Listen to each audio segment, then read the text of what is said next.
Okay, we are live. So for those listening at home, welcome to the Live from the Sword Coast podcast. My name is Kevin Madison, and I will be your friendly dungeon user this evening. Tonight, I had originally scheduled a review of the most recent edition of Call of Cthulhu, but there were two things that conspired for me to change, or conspired to make me change my plans on that.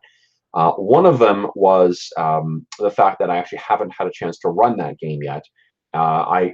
When I had set it in my schedule of games I was going to review, I had intended to run a one-shot with it, and I also had forgotten.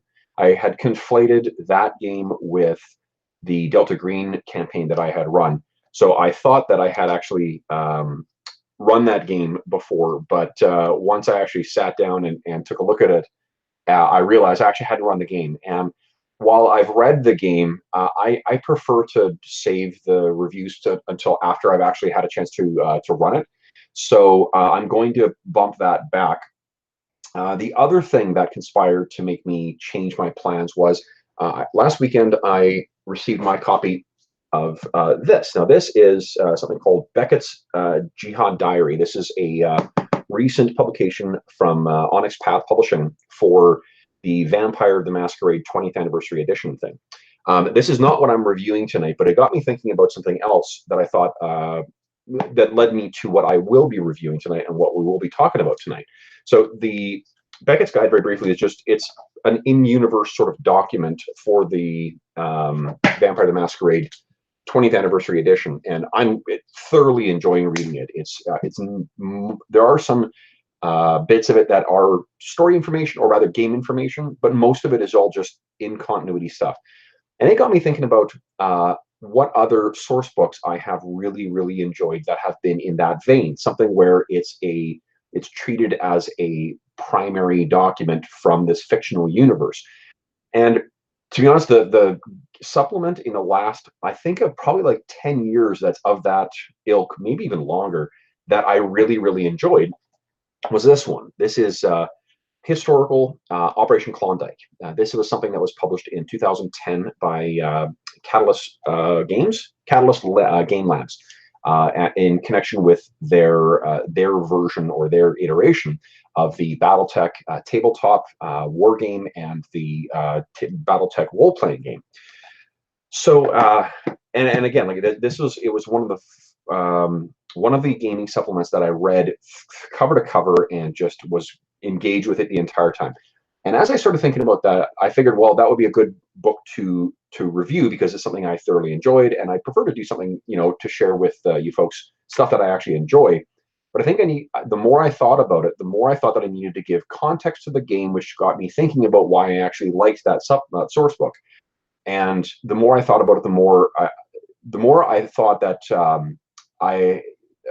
how much my enjoyment of that relied on my nostalgia for the Battletech setting, and also the continuity porn aspect of that source book.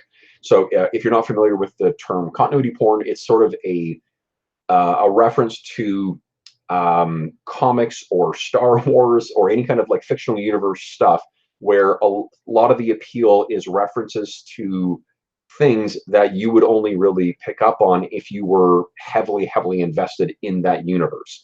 So using, in the comic context, continuity porn is stuff like making reference to a D-lister superhero who appeared briefly in, a comic that was not a major publication in the 80s.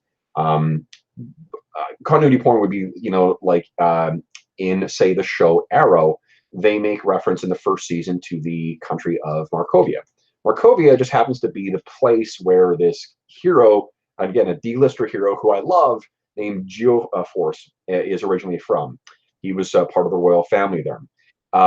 They make that's not how it's being used in the context of that show, but it's a little bit of an Easter egg. An Easter egg is another more gentle way of putting it, but really it's continuity porn. It's stuff that's appealing to the hardcore fan who really is invested in that world. And I think that to a degree my enjoyment of the Operation Klondike is from that. But I think there's actually more to it as well. And I think there's something that even a passing fan might find interesting about those kinds of source books, or that source book in particular, and those source books in general. So the way that I'm going to organize this discussion tonight, again, this is not going to be a short thing, so my apologies if you were looking for a 10-minute or 15-minute review. That's not it's not what we have on offer here at the Live from the Sword Coast podcast. What I'm going to talk about is give a brief, relatively brief overview of what Battletech is, and how it differed from some of the other games that had come before, and how it sort of distinguished itself as something with a very, very detailed and rich fictional universe, and how the game used that as sort of a way of appealing to the fans. How that changed over time, I guess, and then fit this into that into that context of what the game had evolved to by the time 2010 came around, and why I really found this just a really great book. I mean, it was an enjoyable read, and I think it's a pretty good source book for DMs as well. So let's start with Battletech first. So Battletech is a game that was originally published in 1984. It was... Oh, hello, Emmy. What's that? Hi. Emmy's come to help. Published in 1984, and the original box set was called Battle Droids. What the box set was basically rules for playing tabletop giant robot combat. There were a couple things that were... that one just got a critical hit. I thought it would be thematic to set up books on the back, but we may see them tumble in the course of this review. So you're seeing me gradually taking damage. Or in a Battletech context, I'm filling in my little circles as I take damage to my different areas. Anyway, the game was published in 1984. The way that it distinguished itself from, I guess, other tabletop games is it featured giant robots where they fought each other. There were specific types of weapons that each battle mech could, or at the time it was called battle droid. Each battle droid had these weapons included things like the PPC, which is a particle projectile cannon, a variety of different kinds of laser weapons, large, medium, and small lasers, machine guns, autocannons, short and long range missiles. And one of the things that you tracked in the course of playing that to sort of not encourage, but to control resource management, or implement a way of managing your resources, you would have to track how much heat those weapons generated. Your battle mech was drawn, or each battle mech was drawing power from a fusion engine, and its skeletal system was made up of these fibers called myomers, and that's as they heated up, it would affect performance, or your fusion engine, if it got too hot, would shut down for safety reasons. So heat management was a bit of a signature part of that game. More powerful weapons often had very high heat ratings, or not heat ratings, but they generated an awful lot of heat. And on a round-per-round basis, you would track the varying and fluctuating heat levels of your characters, of your battle mech. That feature has remained in the game up till present. There have been a bunch of, I shouldn't say a bunch, there's been a few different iterations of the tabletop board game that came out more recently, like something called Alpha Strike, which you can see right over there, which I'm not going to talk about because it's a different animal and it doesn't really relate to Operation Klondike, but even it tracks heat as well. If you are familiar with Battletech or Mech Warrior by way of computer games, you will also recognize the heat element being a fairly core part of that, how battle mechs are implemented, or at the time, again, battle droids. So shortly after the original box set came out, from a galaxy far, far away, FASA, the company that was publishing Battle Droids, got a cease and desist letter from Lucasfilm telling them that they couldn't use the word droids. So in the second publishing, second edition of the box set, it was now called Battletech, and that is how it has remained since then. There's a whole fascinating side story that you can explore about the legal rights to the different images that were used in that original box set, but I'm not going to deal with them here. Suffice it to say that there's a lot of actually, I don't think any of the images that were originally used for the original slate of battle mechs in the Battletech second edition box set and the Battle Droids box set, none of them were original. So 1984, this thing comes out. The game has two other elements that are fairly distinct, and both of which sort of are carryovers from older war games. One of them is that for each battle mech, for each giant robot in the game, you have a record sheet, and the record sheet tracks how much armor your battle mech has, how much damage it can take before it starts seeing damage to the interior structure. The interior structure has a different set amount of damage it can take as well. You take critical hits, either from really great hits or from taking damage to your interior structure. As the innards of your battle mech got messed up, things started going wrong. And that can include things like weapons not functioning any longer, or just your leaks in your reactor that cause extra heat that cause problems for your ability to fight, or even things as awful as ammunition getting hit and then cooking off and blowing up your battle mech in a ball of fire. That was tracked on sort of like a bubble sheet. There were different circles that you tracked on that, and then you would roll randomly to see where critical hits were. And the critical hits were about a third of them were set, regimented ones that every battle mech had, and then about 2/3 of them were random, were things that were specific to each battle mech, because each battle mech had different equipment, different weapons, and stuff like that. So the final thing that really has not changed. Whoop, there's another critical hit. The final one is the use of hex maps. You can see there's a couple ones right here. Those are more recent iterations of the of how they're presenting the maps you use in Battletech. But those maps were just basically hex maps with different terrain on them, with different different levels on them, that would gauge, how high up your mech was and whether you could get cover getting behind them. It was a way of simulating the terrain element of it. So that's what that game was in a nutshell. And to be honest, it's really how the game is still. The traditional tabletop Battletech game really hasn't changed since its initial publication in 1984.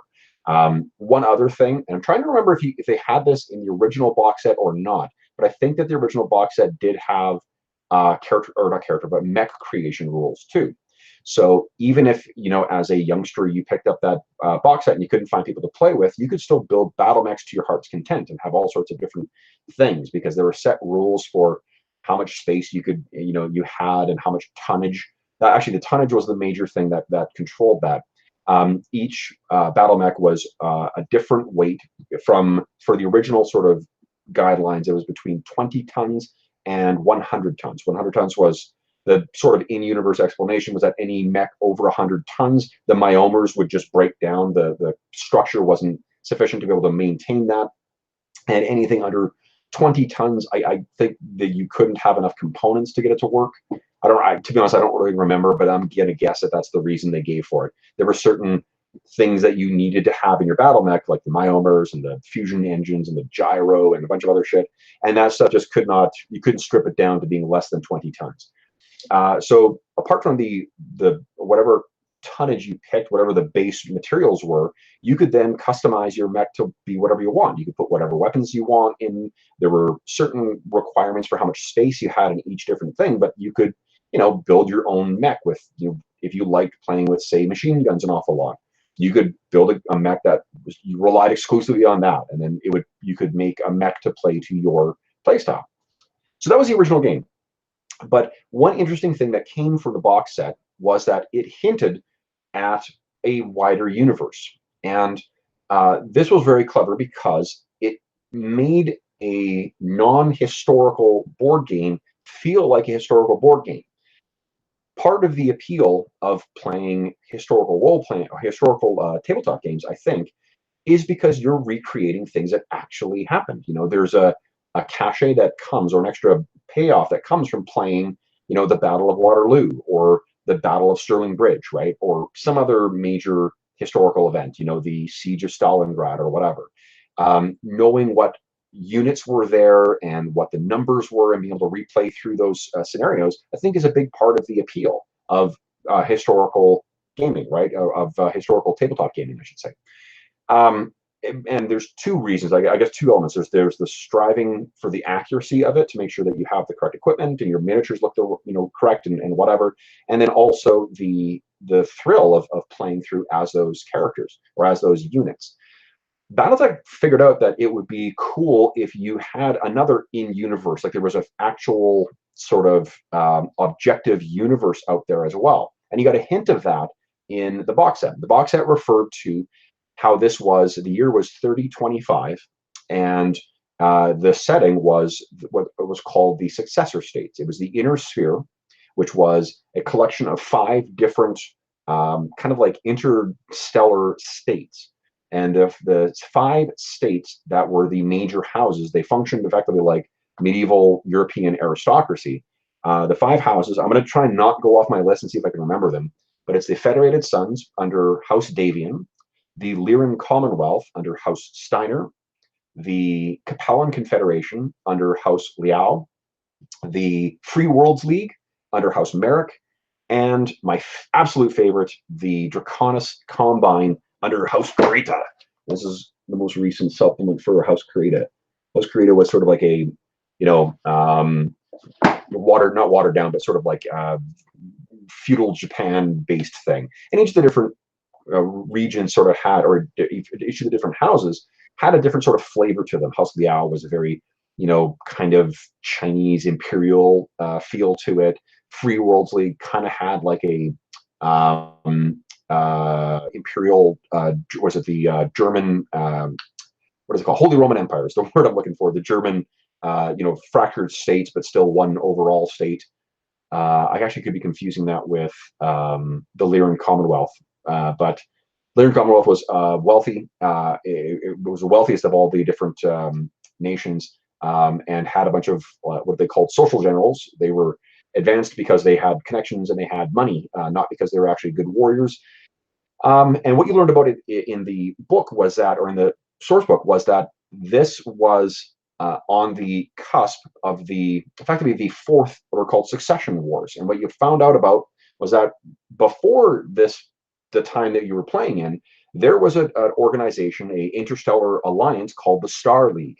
And the Star League united all of the different houses, as well as another house that was now extinct, that was part of an organization or a regional state called the Terran Hegemony. And the inner sphere was what was made up of the Terran Hegemony, and then all the different houses that were around that. And then outside of the inner sphere were states called the periphery, and these were smaller, less important in the sort of like grander, the intergalactic politics. So you found out about sort of like what you had a little hint of what these different organizations or these different houses were like. You learned a little bit about that there was this time where there was the Star League, but that the Star League collapsed. And then following the collapse of the Star League, basically all of the houses were fighting each other in this series of devastating wars called the Succession Wars. And in the original, in the first Succession War, it was effectively unrestrained warfare. And because of that, it led to the loss of significant amounts of technology. And by the time that we were playing, there had been 3 Succession Wars. So technology had degenerated to the point where there were a lot of things that you could keep, say, like, certain kinds of battle mechs running, but they could never build them again because they had lost the manufacturing capacity for that. It was sort of like a post-apocalyptic, medieval giant robot world, and that's pretty badass. Like, that's a cool concept. If you, it wouldn't be wrong to think of the Battletech universe at that time as like Game of Thrones, with no dragons and zombies, but with giant robots. The other thing with the Battletech universe is it was hard sci-fi in the sense that there were no aliens, there's no psychics, there's no nothing. It was just people and the dynastic struggles between the different houses. That's what made up the drama in the world. So that's what you had. You had these different, when you got the box set, that was the initial sort of, the initial view of what the, where these battle mechs were being used. I've lost my copy of the original or the second edition box set years ago, so I really can't speak to what's actually in it. And I did some searches to see what actual setting material was in there online before I recorded this, and I couldn't find anything. So I can't really remember how much extra stuff beyond just that very basic information was in there. But the first major supplement that came out for Battletech that really helped flush that out, that I remember, was the first in a series of technical readouts. And what these things were basically, it helped to expand your roster of battle mechs, the things that you could bring to the tabletop. And they would give you, in here, pictures of what the battle mechs looked like. It would give you their game mechanics over here. But then what they would also give you is a huge amount of information about that was all presented as in-universe stuff, which would include things like the discussion of the capabilities, an overview of the battle mech, the battle history. So when was the battle mech introduced? Who first manufactured it? Which of the powers was the one who fielded these units more often? And my absolute favorite was the notable mechs and mech warriors. So they give you a little hint. This book came out in 1987, so this was about 3 years after. Is it right? Hold on, I'm going to double check my timing here. Yes, 87. So this came out 3 years after the box set, but it had just little tidbits where it would tell you about certain notable mech warriors. And one of my favorites and one of the signature ones was this mech warrior called the Bounty Hunter. And the Bounty Hunter piloted a green Marauder. This was what a Marauder was. It was a heavy mech that was basically, it's a Robotech model for a Zentradi officer's pod. But in this game, it's called a Marauder. And what they said the Bounty Hunter was the Bounty Hunter, this mech warrior's bright green Marauder, decorated with credit symbols, is a much feared sight in the successor states. No one knows the Bounty Hunter's real name, and few, save the men who fight alongside him, have actually seen his face. What is known is that he's a ruthless mercenary, as infamous for his treachery as for his fighting skill.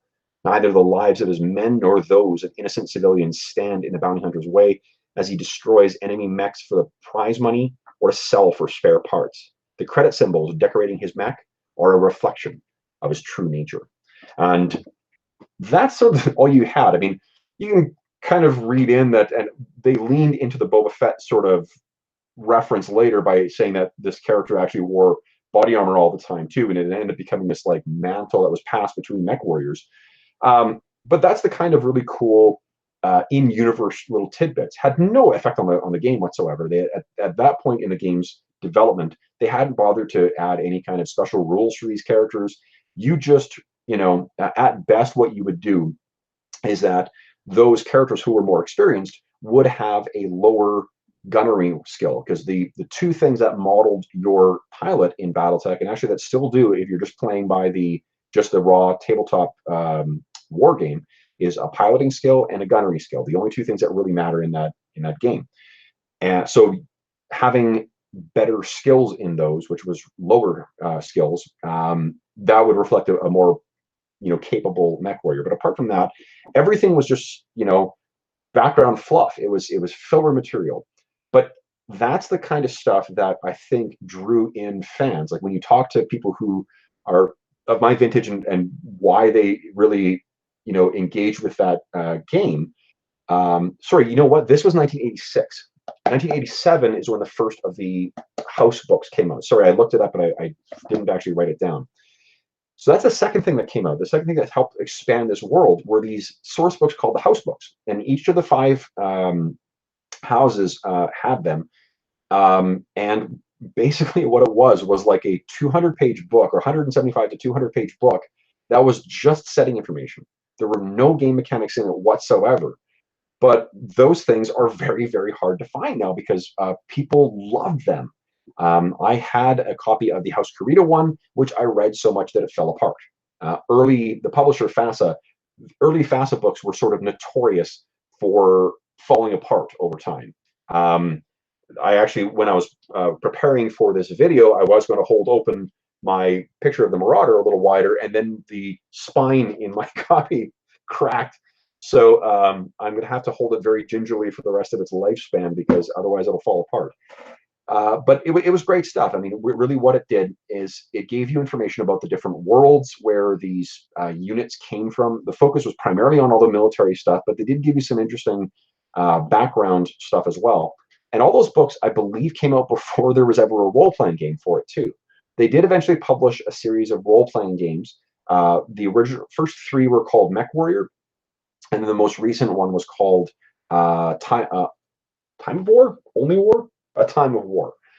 I still call it the Battletech role-playing game. But so at the time that those things came out, and the people who generally bought them, they weren't playing it like a role-playing game. They were still playing it like a tabletop game. But what you would find in those source books was information about different units and the types of, some of them would be as detailed as giving you a full breakdown of what kind of mechs and what kind of support units and stuff like that they had. Because over time, the game expanded to include rules for things like traditional vehicles and infantry and dropships that would transport the units from space down into the different planets. And as those rules expanded, you got more and more great, sort of story stuff for it. But one of the things that they didn't do, though, is while they would give you some really great information, they didn't give you everything. They didn't tell you all the secrets. There was a lot of stuff that was hinted at, and mysteries that were sort of baked into the setting that you just didn't get answers to. You could speculate, and there was active fan speculation as to what certain things meant. And one of the primary one of the primary things that fans speculated on, probably the thing that they speculated on the most, was what happened to the Star League Defense Force. Because what we learned over the course of the first couple of years of publications, and they did publish a book that was a guide to the Star League. And at the time that the game was set in 3025, the Star League had been defunct for about 275 years, give or take. So maybe it was 250 years. It was 250 to 275 years. So this was long time ago. It was really just a historical setting, and at the time, you didn't really have rules for playing those advanced mechs, because when the Star League collapsed, at the time that broke apart, technology was at its peak, and then things only went down in the inner sphere afterwards. So what you found out as fans was that the Star League had fought this massive, the Star League Defense Force, the armed military of this unified unit, or unified kind of power, which was separate from the different houses. The houses at the time had their own armies, and then the Star League Defense Force had its own thing. What we discovered, or what we were told, was that the Star League collapsed basically because of a combination of a fortuitous coup that went off really well, combined with a really shitty ruler, and strife, like long-standing strife between the inner sphere and the periphery. And the very short version of this is that we learned that there was the final, Star Lord, or not Star Lord, First Lord. I think it's called First Lord. The one who basically ran the head of the Star League. The last one was the infant, or not the infant, but the young son of the previous ruler, who had died because of a bad accident, an industrial accident or sabotage. They sort of hint at maybe both, but you didn't know. And in any event, this young kid comes in. The kid is ill-equipped for rule. All of the different houses are sort of jockeying for control over this, and one of the periphery rulers comes in, a guy named Stefan Amaris, who sort of pours honey in this kid's ear and becomes this kid's sort of buffoonish best friend. Fast forward about 15 years, I believe. The kid's fully grown, he's married, he has kids, and he's ruling the Star League. And over time, one of the major one of the major military assets in there is this guy named General Aleksandr Kerensky. And Kerensky has been, along this whole time, wary of what Amaris's influence is, and trying to put this kid on the straight and narrow, because like any kind of kid who is in a position of power where no one's going to tell him his shit stinks, this kid is kind of a little bastard, and he's turning out to be one. He passes a bunch of really unpopular legislation that makes things destabilize in the world, in the inner sphere, and causes problems and frictions between the different houses, and in particular between the inner sphere and the periphery. They keep adding more taxes and blah blah blah. If you can think of the some of the impetus behind the American Revolution, it's a similar sort of strife between the parent colony, which is the inner sphere, and the periphery. So what ends up happening is things kick off in the periphery, and it's seemingly everywhere in the periphery. So the Star League Defense Force keeps having to send more and more and more people out. Ameris brings his units secretly in to the Terran hegemony, the heart of the Star League, and then finally one day just takes over, implements a coup, or stages a coup, I should say, takes over the Star League. And the Star League Defense Force finds itself on the outskirts of this, in the periphery, still fighting an active war, because they weren't necessarily part of Ameris's plan. It just worked out that he kept them occupied. And all of the houses sat around and said, we're not going to do anything, because none of them wanted to look weak to any of the others. But at the same time, they didn't see an advantage in helping out someone who they saw was an impediment to them, fighting amongst themselves, which was Kerensky. So Kerensky fights basically I think it's a 12-year war, 13-year war. Hold on. Ameris coup is in 2766, and then 2779, 13 years. 13 years of fighting. Kerensky fights first puts down the periphery rebellions, takes over Ameris's home state, which was called the Rimworld's Republic, and then tried to get the houses to ally. They all basically tell him to pound sand. So he fights his way himself to Terra, through the Terran hegemony, onto the Earth, which is the heart of the Star League, and then eventually deposes and executes Ameris. So after 13 years of intergalactic war, while the houses are sniping at each other with the line of nobles that run the Star League gone, the houses are all wanting to fight amongst themselves. They've got fresh militaries that have not been tested. They have not been worn down by this. And they're looking greedily at what the Star League has, because the Star League has all this great technology, all this great resources, and they're ready to pounce on that as well. So what we find out is that Kerensky, after about 4 years of this, realizing that the houses are not going to recreate the Star League, they're all going to sort of go off on their own, and they're going to start fighting each other over this, and seeing that will just lead to the gradual degeneration of sort of humanity, he, and I believe it's 2/3 of his fleet, 2/3 of them all sort of secretly rendezvous up at one point, at one jump point, and then they disappear. And they disappear from history. And for the first, 6-7 years of publication of Battletech, we had no idea what happened to them. There was some interesting little tidbits about this group that they called the Minnesota tribe that appeared and conducted, I believe it's 3 raids in total. 1 raid on a periphery outpost, and then 2 raids into the Draconis Combine. But that was it. And it wasn't clear that the Minnesota tribe was actually part of Kerensky's exodus. That's all we knew. So that was the context of what our understanding of the time of Kerensky and where he went. You fast forward to 1990. By 1990, the Battletech line was pretty robust. You had rules for playing aerospace combat and in-space combat. You had rules for playing with giant warships. Although actually this wasn't warships, the technology had degenerated to the point where you really couldn't, those things don't exist anymore. They couldn't keep them flying.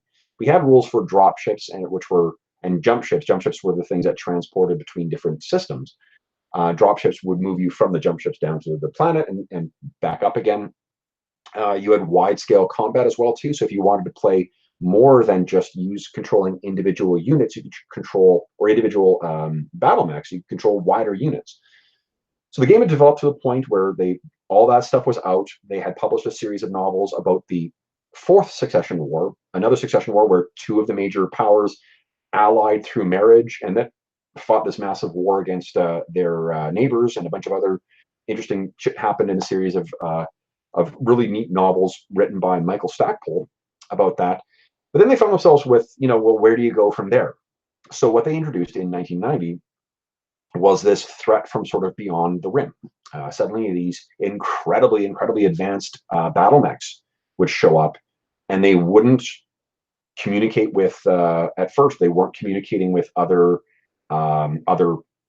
people. Like when they would engage them in combat, they wouldn't communicate with the targets.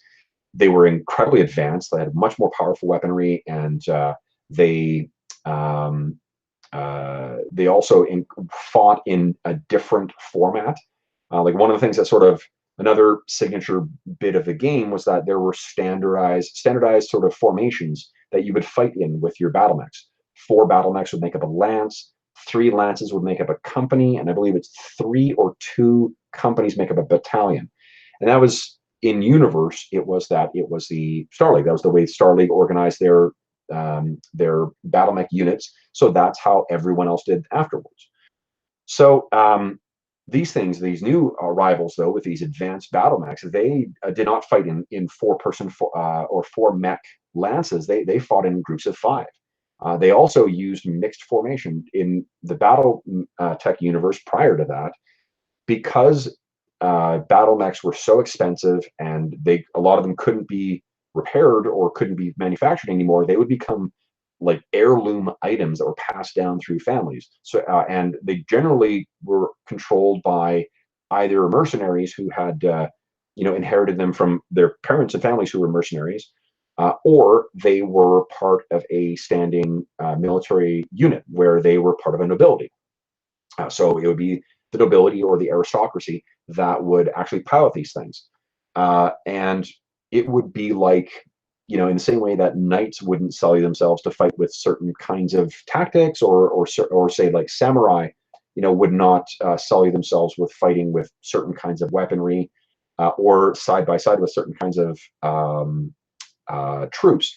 Battle mechs wouldn't be used in mixed units. You wouldn't have tanks and battle mechs in the same unit. You would have, a lance would be made up of only battle mechs. These new arrivals would not fight that way.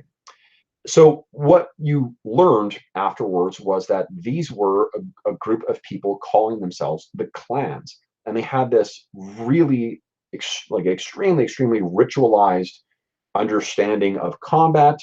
They had a genetically engineered society, but they had a bunch of very familiar names, including the name Kerensky.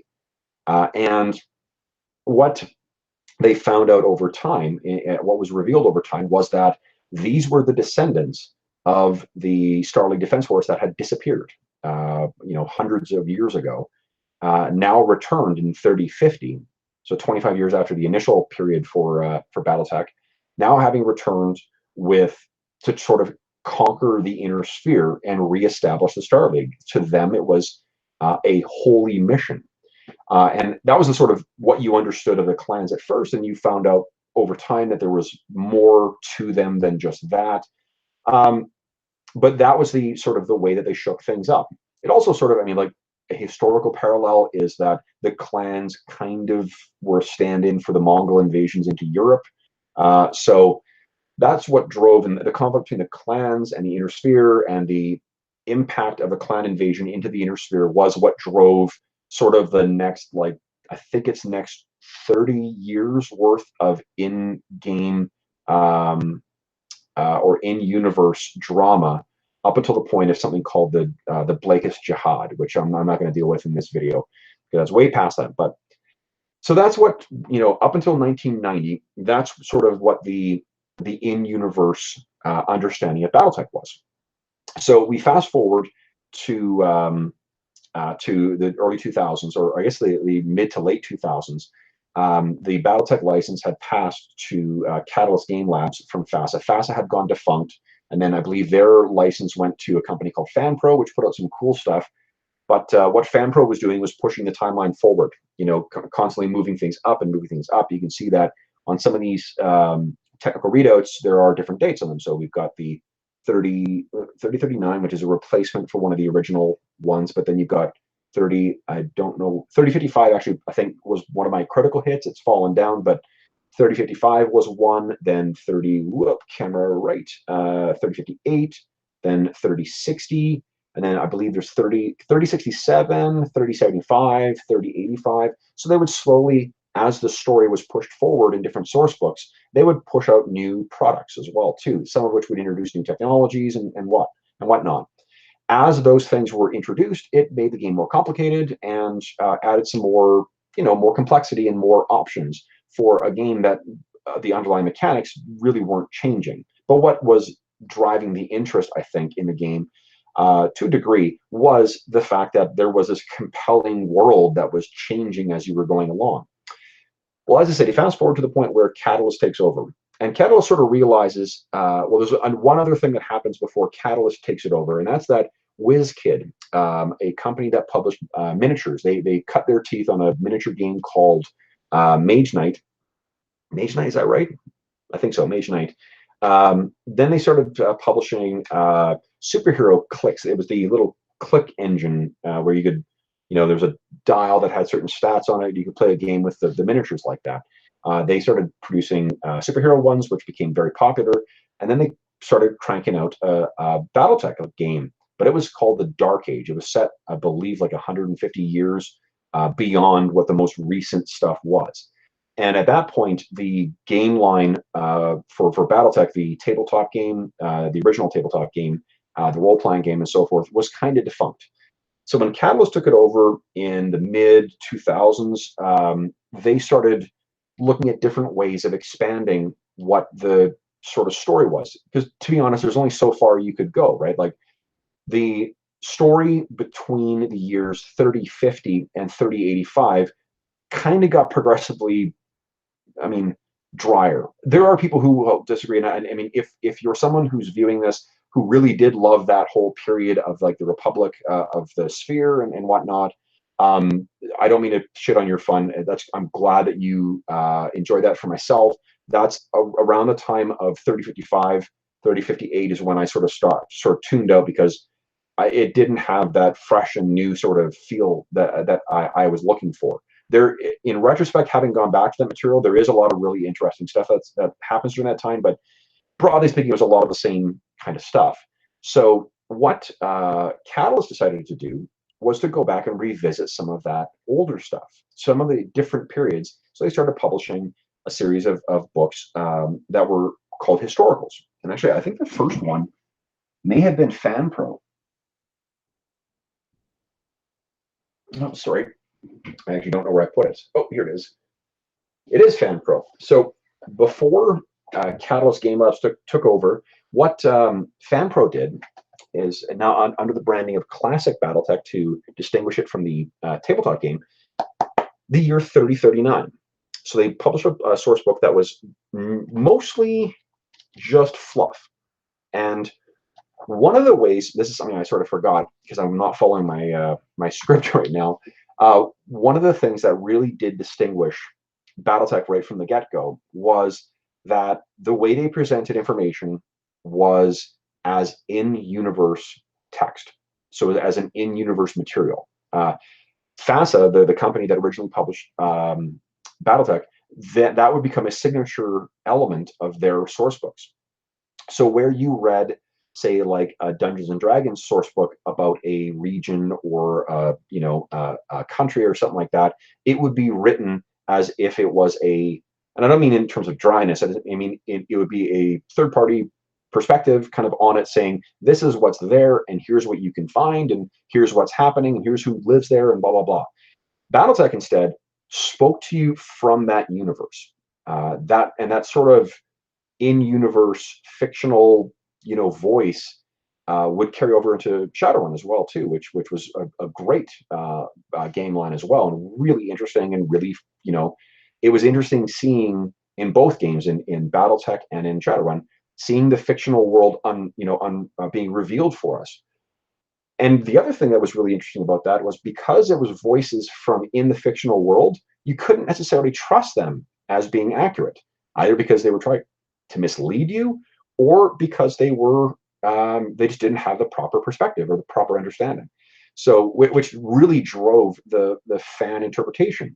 Going back to my example of the historical games, so historians talk about the difference between secondary sources, which are things written, secondary sources and primary sources. Primary sources are things that are your actual records from history. They're contemporaneous from that period. They're journals written by people of the period that you were studying, or documents from that period, or whatever. Secondary sources are things written about primary sources.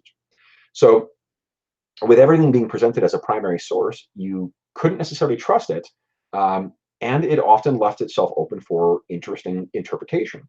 So that led to a huge amount of fan speculation as that world was revealed. So, as I said, you fast forward. So what this was first in a series of books that looked back at that past period, and it was presented as a historical artifact of the current time period of the game. So it was something written by the in-universe historical society, and that approach served two masters, I guess. It still allowed you to present or to engage the material in a fun, in-universe way, where it was interesting to read, about the people who were going through these events and living through them, and it gave a sense of immediacy to whatever you were reading too, because for these historical products in particular, as the fan, you knew where things were going to be afterwards, but the people writing the things you were reading did not. And setting aside the fact that that was just very immersive, it also could give you really good ideas for how things could have ended differently. So if you wanted to really shake up your campaign or your role-playing game, you could decide to diverge things. By the time that Operation Klondike came out, they had really got the historical supplement thing down to a science for giving you all the things you need to accurately depict what would be the quote unquote historical reality of that setting, and then taking a direction of your own and allow your players to go. And all these supplements were published with two things in mind, with one being the tabletop role-playing game and one being the role-playing game. Because even though the tabletop role-playing game, or the tabletop war game, did not have really rules initially for distinguishing different, giving any kind of special rules to different units or so forth, the game had evolved to the point where that was there.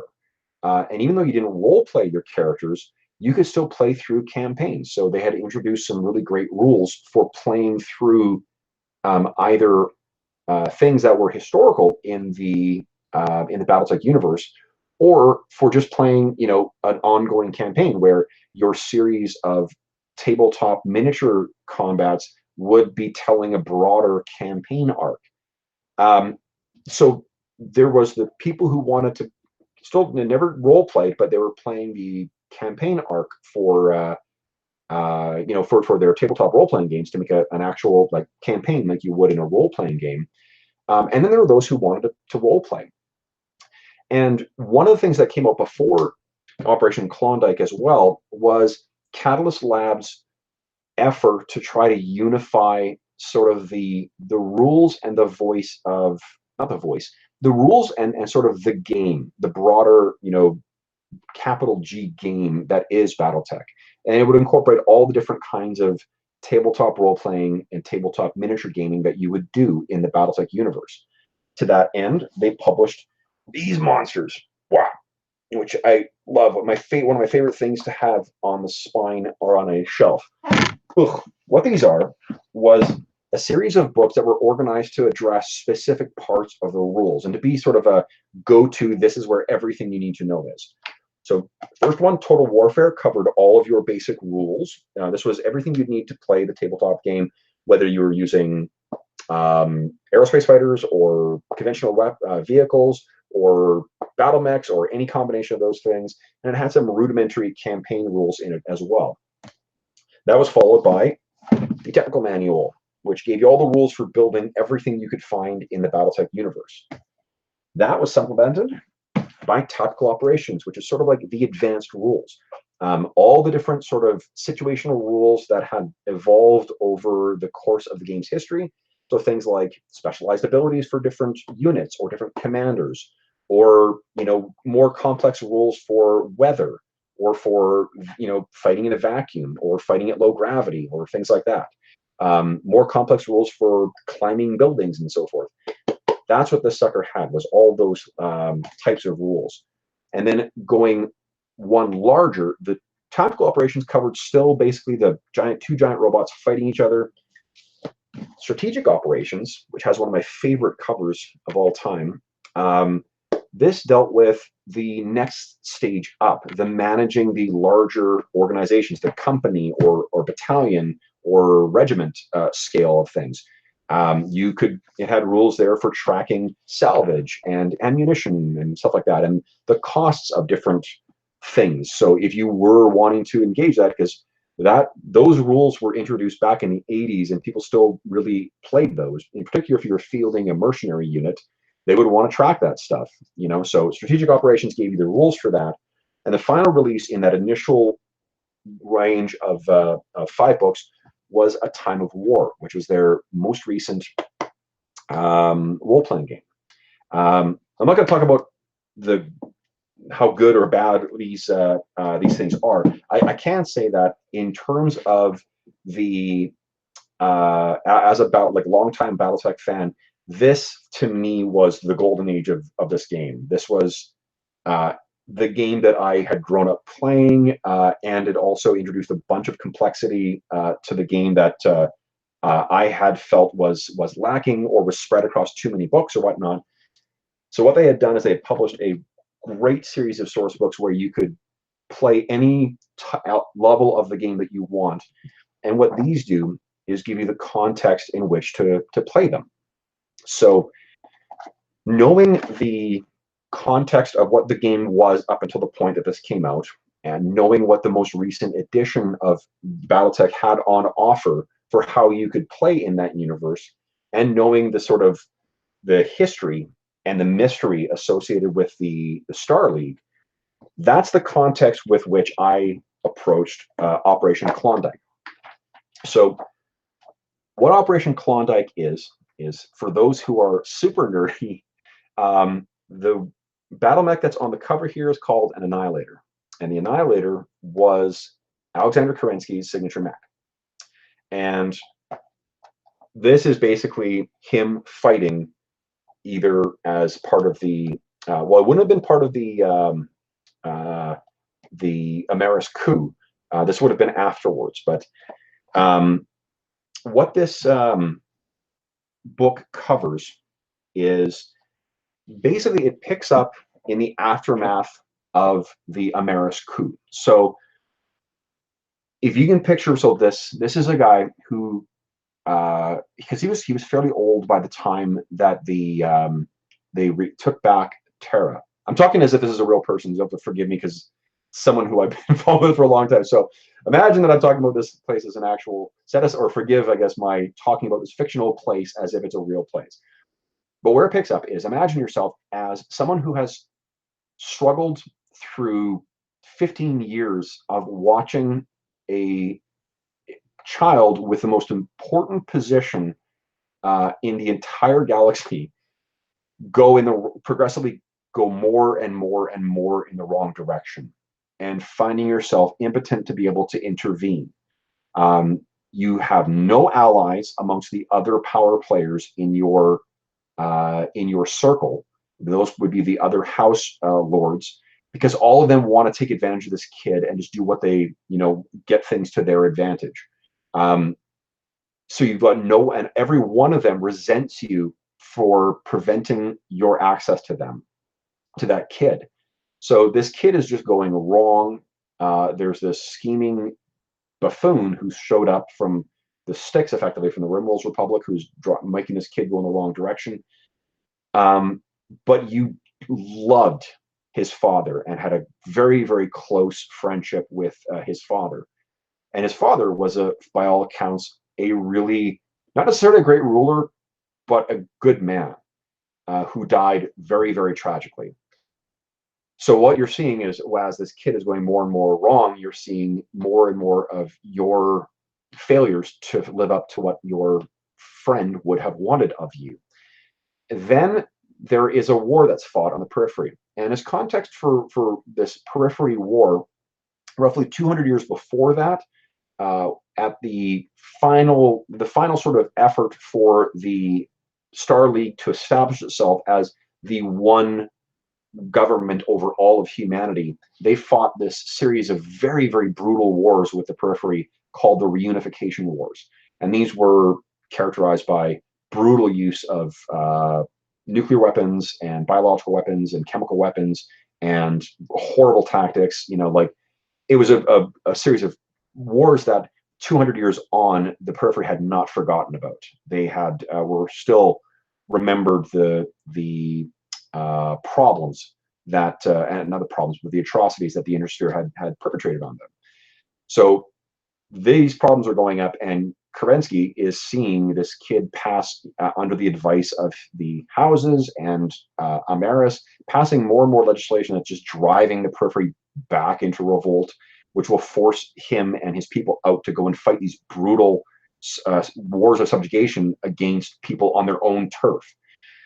So that's what then happens, and then you find out, while you're as far as you can be from your home, your home base, from the people that you love. His Kerensky's wife and 2 sons were on Terra at the time the Amaris coup happens. So he's way out there fighting this brutal war of which has sort of a Vietnam type connotation to it, where it's a technologically advanced, superior aggressor against a technologically inferior local inhabitants or indigenous army. So then this coup happens, and nobody's going to help you. The giant swath of space between you and getting back to help the people on Earth, even if you could get back there, they're not going to help you whatsoever. They're not necessarily to hinder you, but they will take advantage of every mistake and every weakness that you have. And that's his next decade and 3 years of fighting constantly with these people, while others stand on the sidelines, and while someone has control over the cradle of humanity. By the time they finally get back, and they finally take back Terra, and they find, as they're going through the Terran hegemony and taking back world after world after world, each world they find has worse atrocities perpetrated on it. They are not giving up any ground without blood, and usually the blood of the locals, of the people who they've taken. So by the time he gets to Earth, they fight a brutal war against the Amaris forces that are there, and then they find, when they finally take back the throne room, that Amaris has left. They basically, after Amaris killed the last Star Lord and or First Lord of Star League and his family, they left the bodies in there for 13 years and just sealed off the throne room. They also found other atrocities, which the book opens with. It's some in-universe stuff where it's talking about his journals of what they found and what the Amaris troops had done. And these are things like, let me see here.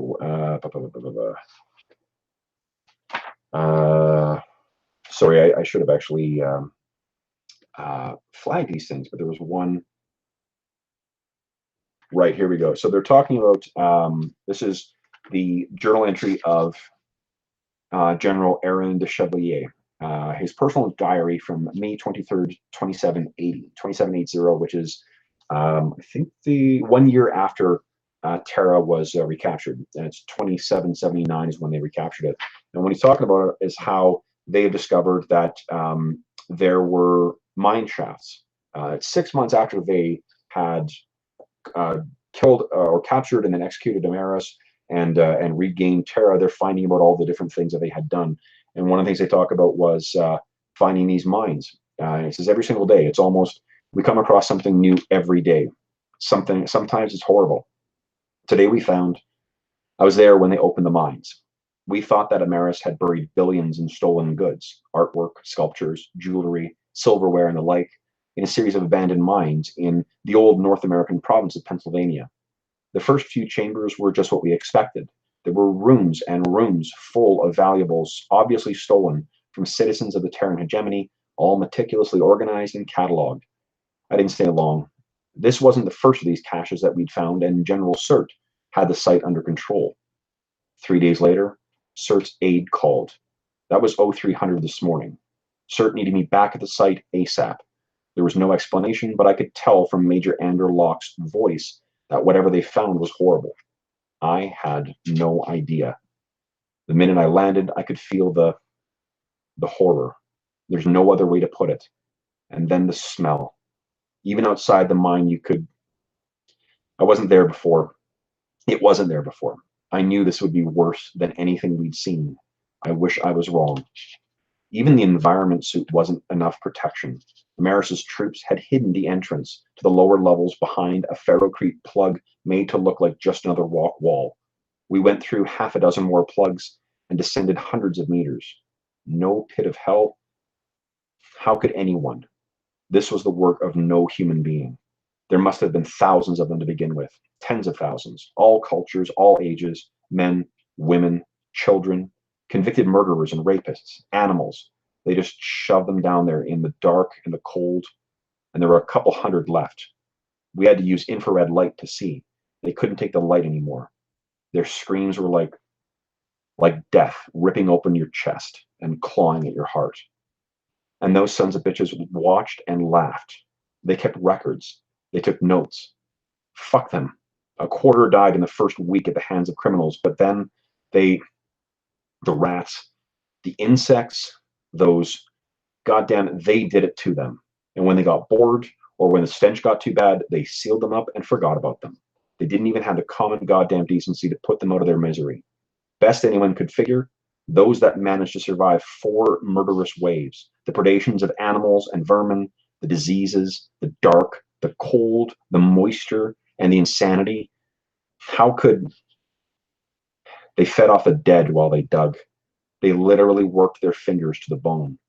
They survived more than a decade on themselves, along with the water and the fungi they could harvest. By the time we got to them, these weren't human. They couldn't talk. They just lashed out at us. The doctors are already saying they will never again live above ground in society. It would be better to put them down, more humane than letting them live another minute. How the hell? And that's where the journal entry ends. So forgive me for giving such a long, reading of that. But that's the kind of thing that tells the story for this period. So they arrive back on Earth. They find this horror waiting for them. They fought almost a decade and a half of war constantly, and never on their own ground either. Always fighting to regain ground or on someone else's ground. And then between 2780 and 4 years later, 2784, all those house lords who sat back and did nothing while all of this happened and did not help to liberate Terra and did not help to drive out Damaris and did not help to put down the periphery rebellions, all of these lords were now eager to cast aside the control of the Star League and start fighting amongst themselves to try and see who could come out on top. Having gone through all that war, that's where Kerensky again finally spoke to his colleagues and decided that they needed to give up, to go. And what the book gives you is some good context for why they would make such a crazy decision, why such a thing could happen. And it does a good job of giving a credible reason for why, not only why, but how they could do this. This is a organized military unit that has had to transport itself all the way around the galaxy and then across vast distances, fighting the entire way with limited resources to be able to retake Terra. So this is not something, them picking up and going is not anything new. It's something they've learned to do over the past 17 years by the time they actually commence the Exodus. And they give some really great, again, in-universe stuff about the Exodus and the reaction. But where this goes that other books have not is it follows them on the Exodus, and it follows about what happens along the way. And there's some really great stuff. It honestly reminded me a lot of some of the best moments in the Battlestar Galactica series, the reboot from the 2000s, where, you know, two years into the Exodus, there is this coup that happens, or this attempt at a coup, on a ship called the Prince Eugens. And they talk about that, and explain why that happened, and they explain what the strategy was to avoid contact. And then it falls through, and you learn, which we had known already what had happened, but they eventually arrive at this group of 5 worlds called the Pentagon Worlds. And the Pentagon Worlds were, they have 5, let's see if I can get the names right. It's, actually I can't, I have to look. The 5 names are, nope, hold on, they've actually got them in here. Arcadia, Babylon, Circe, Dagda, and Eden. So after years of traveling as a fleet, which you can see in this kind of cool picture there, you know, constantly trying to find a new home and making do with what is, you know, what they can keep on board, they find these 5 worlds, and they begin to build their society again. And what ends up happening very quickly is people fall into the same cliquish problems that they had before. So the people who were Capellans would form their own, you know, they would organize their society in the way that they want, and the people who were from the Draconis Combine would organize in a Bushido kind of, you know, type way, and the people from the Federated Commonwealth would have sort of a weird, you know, European style aristocracy. And eventually they would see each other's differences, and the conflict between them would kick off again. And in one of these armed conflicts, Kerensky, the guy who was the general who led them all away from the inner sphere on the promise of keeping the dream of the Star League alive, he dies. And his 2 sons, Nicholas and Andery, end up sort of becoming the leaders. And after a few years in the Pentagon Worlds, they then take off again. They have a second exodus. They take off to another cluster of worlds that were known as the Kerensky cluster.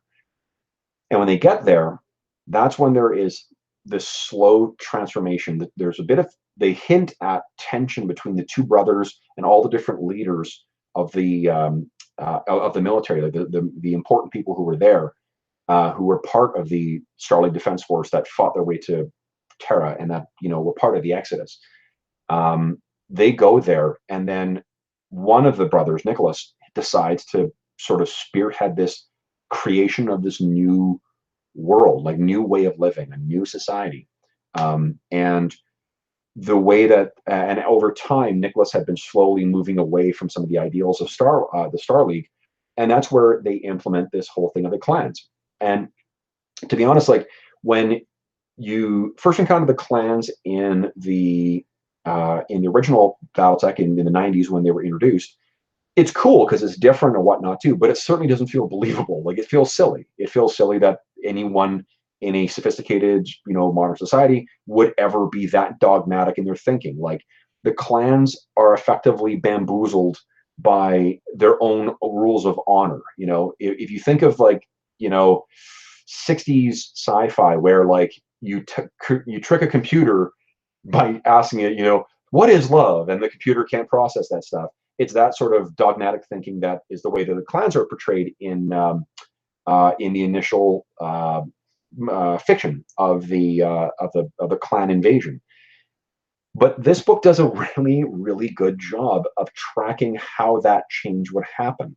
And the parallel I would think of it is, you know, reading the transformation of Russia from a Tsarist society into the Stalinist government that was in place by the 30s.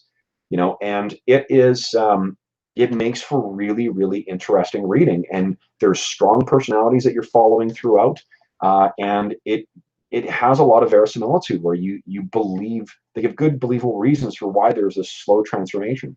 And the way that the first bit of the book ends is with what's called Operation Klondike, and that's where, after the clans had been founded, after they've unified to being basically a warrior, like these warrior societies, which are run by those who are strongest and whatnot. And then there's also genetic engineering elements and technology, and they divide them into different castes. So there's warriors and merchants, and there's a bandit caste and whatnot. So they go through this, and then they go back to the Pentagon worlds and they conquer them. And then after that, there's internecine fighting amongst the different clans because they have ritualized combat amongst each other. And one of the things they hint at is that this Minnesota tribe that, since 1988 or whatever it was, when the Star League book came out that we've been dying to know about, you find out who they probably are in this. And it's still presented not in a third-party sort of objective, this is who they were. It's, historians in the fictional universe saying, well, this is clearly who they are. So it still isn't necessarily the accurate truth. It's inferred that that's what's happened. And it makes for a really fascinating reading. It's so much more engaging than reading through like the history in a regular source book where you're just reading through about then this happened, then this happened, then this happened. You're learning it through the people who, quote unquote, lived it. And I found it to be a incredibly gripping read. I love learning about that period of this, history in that way. And I'm pretty sure I ended up having to phone in sick to work the following day because I ended up sitting up all night reading the damn thing. So that's what the first big section of this, and that's where I was engaging this book the first time I read it, and why I just adored reading this thing. What they also give you too is how the different clan names were introduced. These are a list of the clan names that became parts of the clans, and you see these names in the 3050s stuff. Then what they give is they give a detailed breakdown, again in universe, of each of the invasions of the Pentagon world. So each of the 5 campaigns that made up that Pentagon world talks about the aftermath, what happened after the Pentagon invasions, because that's when tensions begin to build between Andery and Nicholas and his brother, and some of the other, one clan in particular, Clan Wolverine, I believe. Is it Wolverine or is it? I think it's Clan Wolverine. Clan Wolverine is only referred to in clan documents as the clan not to be named, because the rest of the clans fought what's called a trial of annihilation against them. They tried to exterminate them down to the last blood name, they call it. The warriors who were originally selected to be part of the clans, they donated their genetic legacy, and their genetic material would be used to clone future generations of the warriors. So when the inner sphere encounters a Kerensky or a Wolf or whatever in the invasion in 3050, there's a good chance that they're actual genetic descendants of those original Star League exiles. So anyway, so then it talks a little bit about what happened afterwards, the golden age of the clans, where things really developed, and then they go into a list of personalities. So they give you some great backgrounds. There's Nicholas Kerensky, the father of the clans. There's Andery, sort of the soulful younger brother, and then a bunch of things. And the art in this it's black and white, so it's unfortunate there, but the art is just terrific. Like, I love the amount of personality in these images, and they give you an idea of what the biography of these people, quote unquote biography, is of these people. And then it goes into each of the clans. It gives you a little bit of information about the different, I think it's 20 clans. A little information about the worlds themselves. This stuff, I believe, is actually not in universe. This is objective information about them. So you get the 5 Pentagon worlds with full sort of isometric. I'm not sure if that's the right word, so forgive me if I got it wrong. Whatever kind of map, so you can see the entire thing. Then finally, it ends off with rules. The rules annex, which gives you rules for playing at those different levels of play that you can play at the lance to lance level, or company to company level, or the larger strategic level.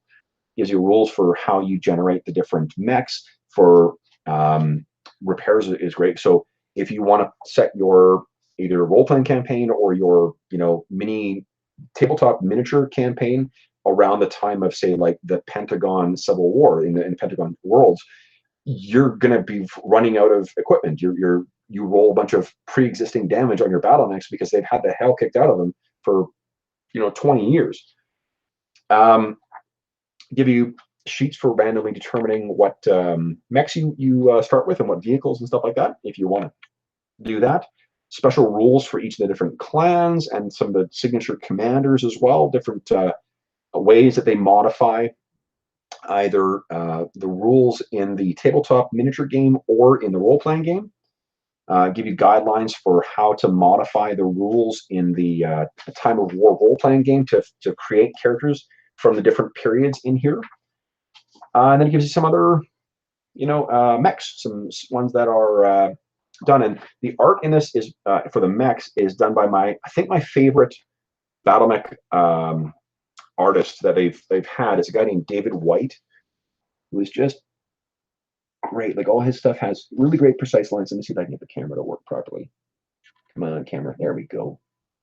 Really beautiful pen work there. Great precise lines, and really dynamic as well too. Like, even though the stats aren't necessarily dynamite for some of these mechs, they still look badass. So it makes me want to play them, even though they are subpar in stats sometimes. And then it closes off with the pre-created. At the outset of this, I mentioned the types of sheets you use, your record sheet. So it gives you those things. So you're ready to play if you want to use those things. So that's what's in this book.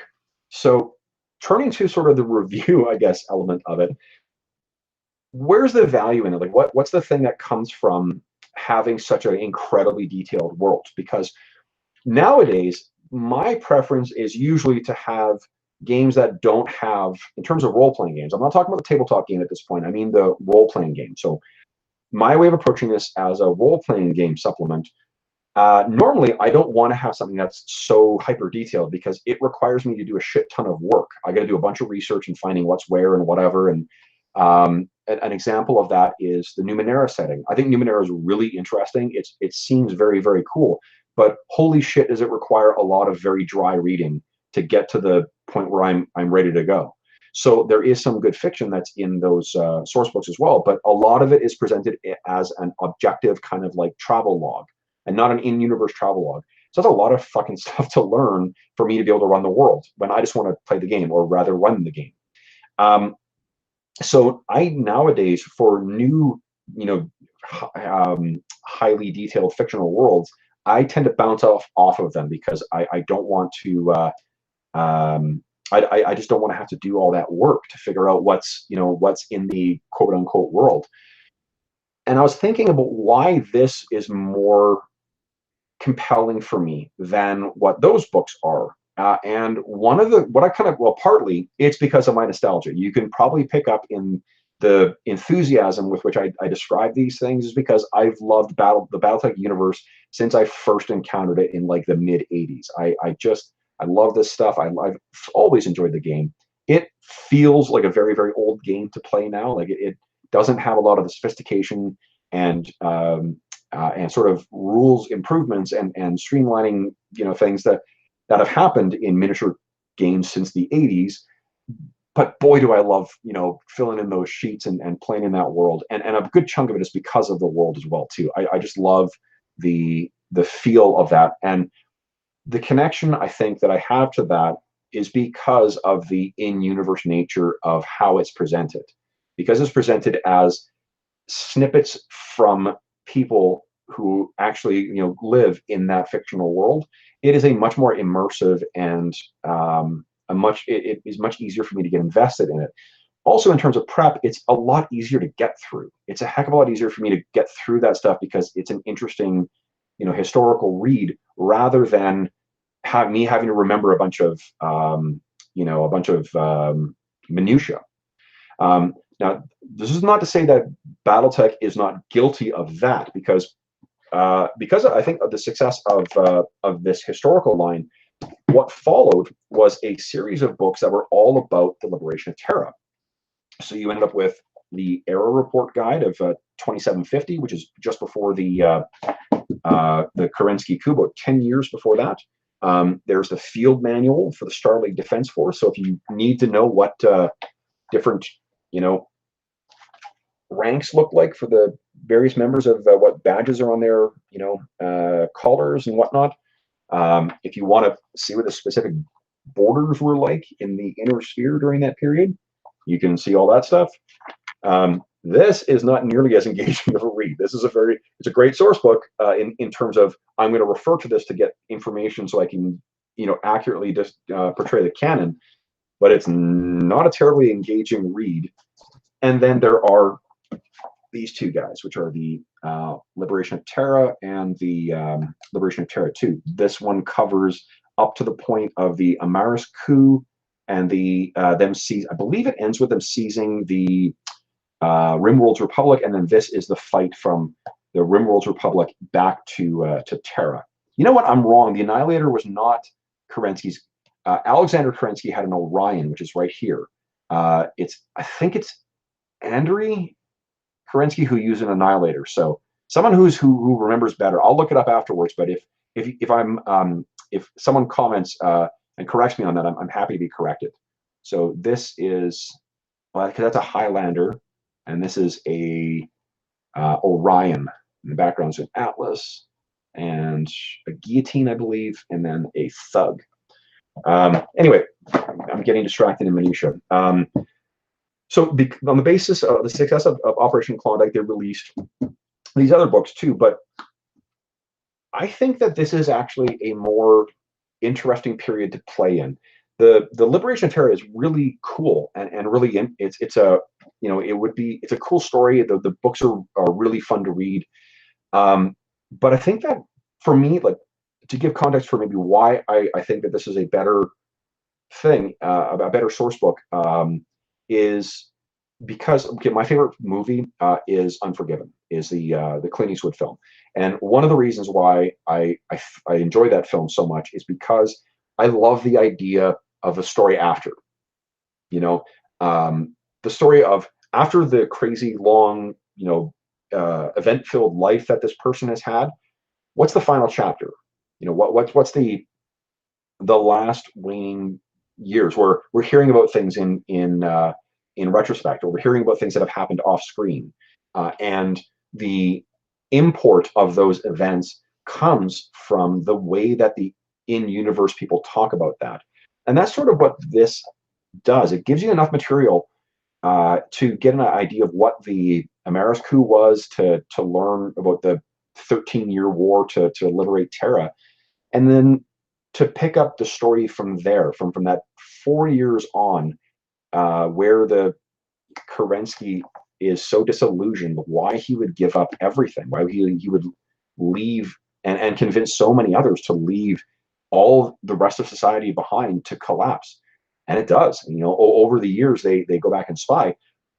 After each of the different succession wars, the first, the second, the third, the inner sphere loses more and more of the technology and falls further behind from where they had reached at their peak.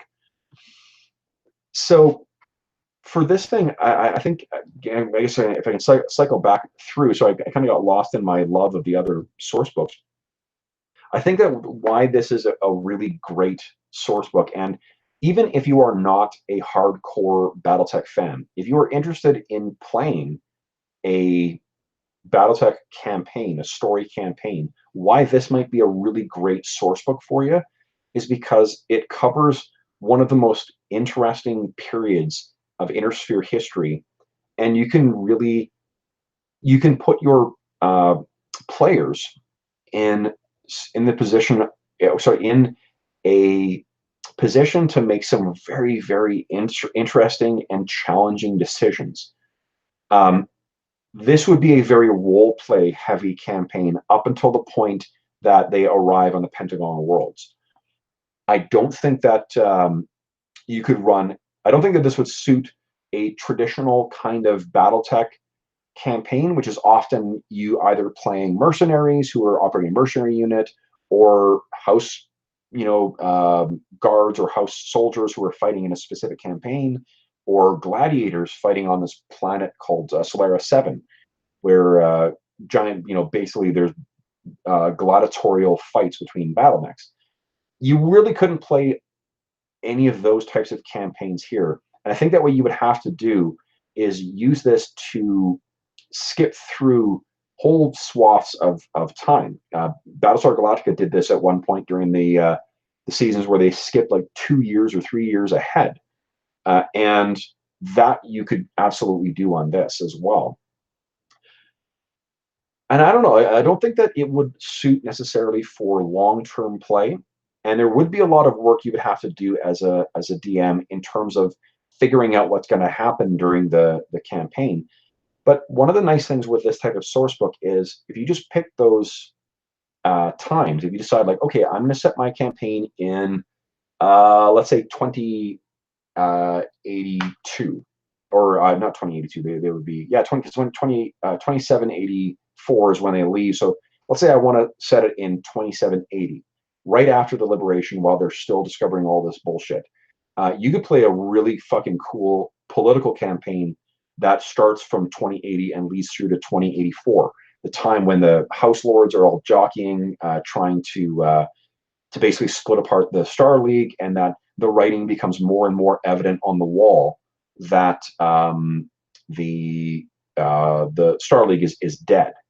During that period, you could also play up characters. I mean, you could play characters who are, people who are influential within the Star League, because as much as Kerensky decided in the canon to depart, he had the largest and most well-organized military of anyone in the inner sphere. What if Kerensky died before the Exodus? What if they decided to recreate the Star League there? What would have happened? They don't give you enough information in this necessarily to play out that, but those other source books I held up, they give you lots of information about who the personalities are there. But that would be a really interesting game to play through. It's not really a game about giant battle mechs then, but as I said, like, the way to think of role-playing in Battletech, I think, is as Game of Thrones with giant robots, with the different kinds of internecine struggles between different power players and the sort of amoral or gray area morality where all of this occupies, because in this period, at least, all of it deals with power and to a degree principle. And if you want the game to be more about role-playing through principle and whatnot too, that's when you could role-play those years in Exodus, or the time on the Pentagon Worlds, the time when you arrive, and you could play characters who are veterans, from one of the different houses, or you could play characters who are ahead of, say, one faction's complement, I guess. So you're the head of a unit that is all to deal with, that is populated exclusively by people from the Draconis Combine. And you're now settling on the Pentagon Worlds. And what you're seeing is there are people within your unit who now don't want to follow you because they want to follow the traditional ways. They want to go back to the way that they used to practice or structure society and value things in the inner sphere, which would put them at odds with their neighbors who used to be, brothers in arms, who are now building their lives in a different way. So there's a lot of great dramatic setup that could be done in this world, either by following the canon storyline or otherwise.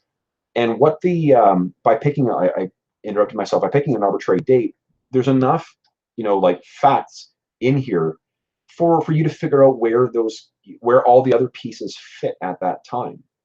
So if you want to figure out, well, okay, I want my characters to be on the Pentagon Worlds for, say, a year. who's dead, who's alive, where, where are all the different units settled, what stage of development are the different settlements at on these various worlds. You can find that stuff because by setting a sort of or putting a line in the sand for when you're going to situate that, that's provides you the structure around which to build your campaign. And I guess to tie this back to the other title on this this video with respect to the continuity porn, I think the reason that there's value in that is because if you set an arbitrary time when, say, that I'm going to set my game in this period. One thing I should mention is there is a phenomenal online resource for Battletech called the Sarna Wiki. The Sarna Wiki has a staggering amount of information on it. It's just bonkers. Like, you can find people have taken the time to transcribe effectively almost every bit of information found in any of the source books into this amazing wiki. So you can find anything you would ever want to learn for about the Battletech world from that source book. And often, to save myself flipping around when I'm doing preparation for something like this, I'll just go there because it's easier to find it all in one place than try and cobble it together from different source books.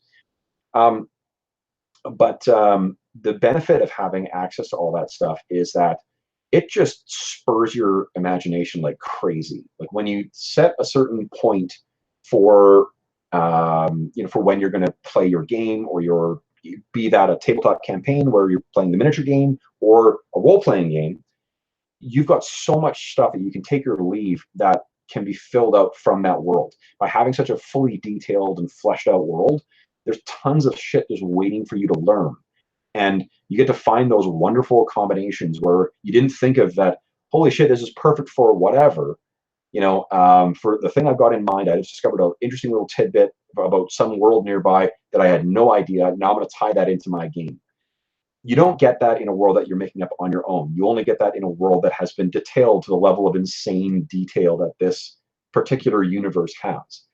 And what a source book like this helps you do is set down a flag of where you're going to set your campaign out from. And by campaign, I mean like where you're going to discover. It gives you a starting point that gets you excited about the world, to engage it in an easily understood manner, because it's much more engaging and fun to read through. Now, that said, here, let me be devil's advocate quickly here. If you're trying to find a tidbit of information, if you do need to find a fact about something in this particular format is not necessarily the best to find it in. If there's some weird little aside that you remember reading at some point, it's not necessarily super easy to find that in here. So that is a downside to having that sort of approach. But I think that is a minor problem, in particular in the day and age where people are getting a lot of stuff on PDF, where you can have a search function and find those keywords quite easily. But yeah, so anyway, that's where I think that the value in continuity porn comes. I think you can feel constrained by that kind of continuity as well. I've had that happen before, where I've started preparing a campaign and I just get too bogged down in the details. But that's a fault of me, not a fault of the world. That's a fault on my part by going far too deep down the rabbit hole in pursuit of the trivia that makes up the world. So making a distinction between the trivia and the story value. Actually, Matt Colville had a really great video recently talking about lore and story. And I'll defer to him. He said everything that I could possibly say about that. And maybe I'll include a link to that in the video, just in the event that you're interested in hearing about that. But yeah, I guess like more than anything else, the thing that I particularly loved about this, and when I was thinking about reading the Beckett's Jihad Diary and thinking about how much fun it is to explore around that that fictional world from the eyes of inhabitants of that world, why it made me think of this book as one of my favorite reads of all time. As you can see, a good chunk of that is because of my nostalgic, engagement with this particular world and particular setting. But I think that there's also, even the most casual viewer or casual fan of Battletech, if you wanted to run this, I should say, you would need at bare minimum either one of the box sets for Battletech, and then maybe some of the record sheets. You can buy PDFs of the record sheets, which will give you everything you need to know about the different mechs that are in here.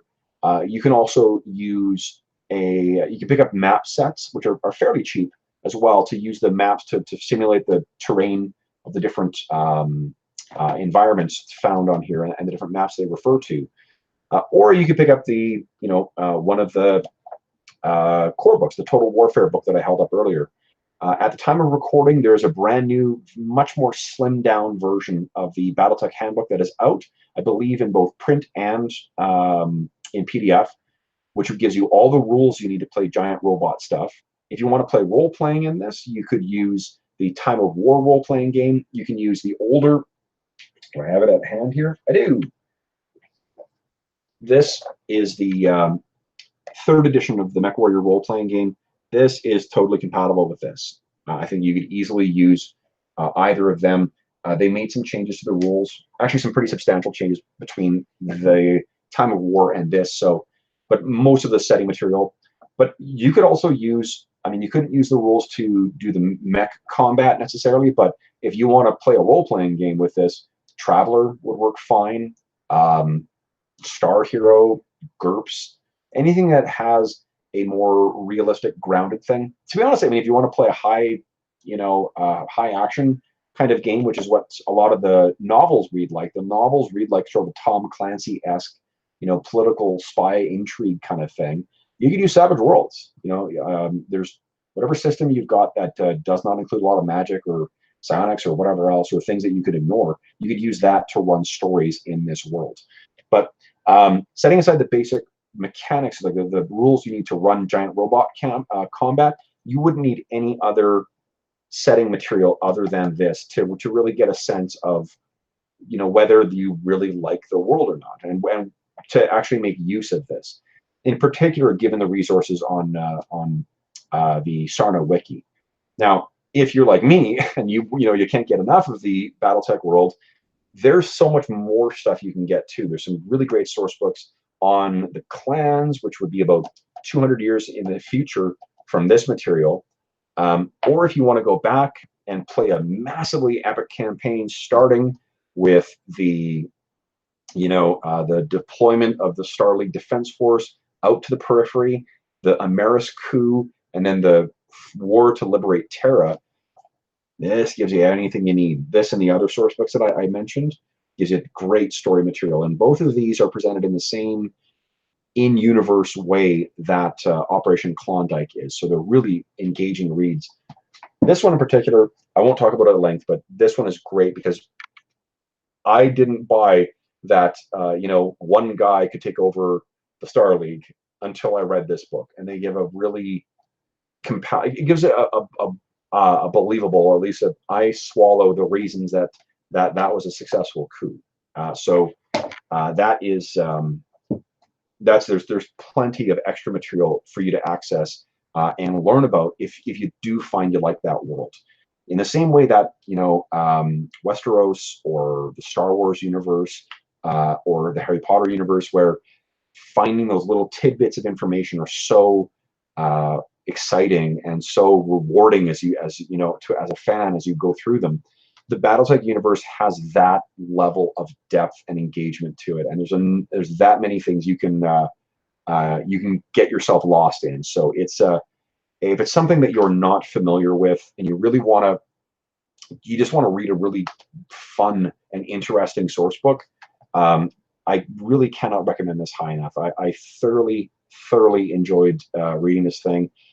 Going through it again to prepare for this review, just reminding me how much I really enjoyed this. Now, for myself, because of the amount of work that would go into preparing this, and because I think that I would be interested in that stuff, but not all of my players would.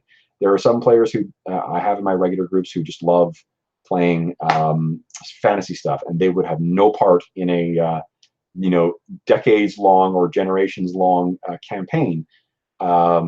This is not something that I realistically can make use of, but holy crap, do I love reading it, and I love thinking about the kinds of campaigns that I would run with it. So anyway, that is our very lengthy sort of tour or whistle-stop tour through the early history of Battletech, the material that came out in the first, say, 10 years of it, what came out leading up to this Operation Klondike, and what you get in that source book. So if you have stuck with me through this entire tour, it's very much like you slogging through from the periphery back to Terra without the genocide and war crimes, I suppose.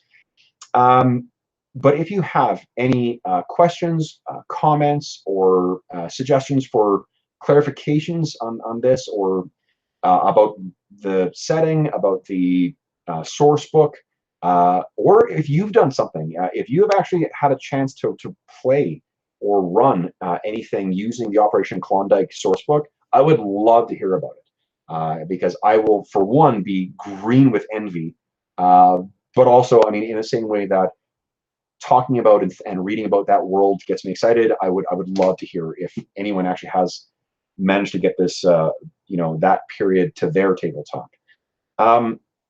Otherwise, thank you so much for listening. I know this was a particularly long and meandering review. I hope that you found this educational. I hope that this has helped you figure out whether Battletech might be something worth checking out. You know, if you are only familiar with the computer games, either the older ones like Mech Warrior or Mech Commander, or the new ones that are coming out, like the new Battletech computer game that's coming out next year or later this year, this maybe gives you an idea of what other kind of source material is out there. It's worth noting too that the brand new Battletech computer game that will be coming out, that is designed to play like a computer version of the original role-playing game, or a tabletop role-playing game, one of the lead designers on that is one of the guys who created the game in the first place, who shepherded it through those early years of buildup of the faux historical reality. So I imagine that the payoff that we'll find in terms of continuity porn in the video game will be the same sort of payoff that we saw in older and the sort of golden age materials that were released by Catalyst Game Labs. So there may be some stuff there for you to enjoy, even if you're only familiar with the video game. So anyway, I'm going to stop talking now. Again, so if you have any questions, comments, concerns, leave a comment in the section below. Otherwise, thank you so much for listening, and we will be back again soon with another review and more. Oh, I should also quickly mention as well, I'm looking forward to introducing a new series of videos coming up soon, which I'm tentatively calling, you know, the seat behind the screen, in an effort to distinguish it from other sort of DMs things. And what it's going to be is a series of videos with me having conversations with DMs who approach games from a very particular perspective. So it'll be me talking to DMs who run certain games, or DMs who run a certain style of games, or DMs who come from a very specific background, and how that affects the gameplay. So I hope to have that up and on the channel in the next month or so. So hopefully you can, if you're sick of hearing me ramble on too long about games, you will get to hear someone else ramble on about their games. So anyway, thanks again. Have a terrific weekend, everybody, and we'll see you again soon.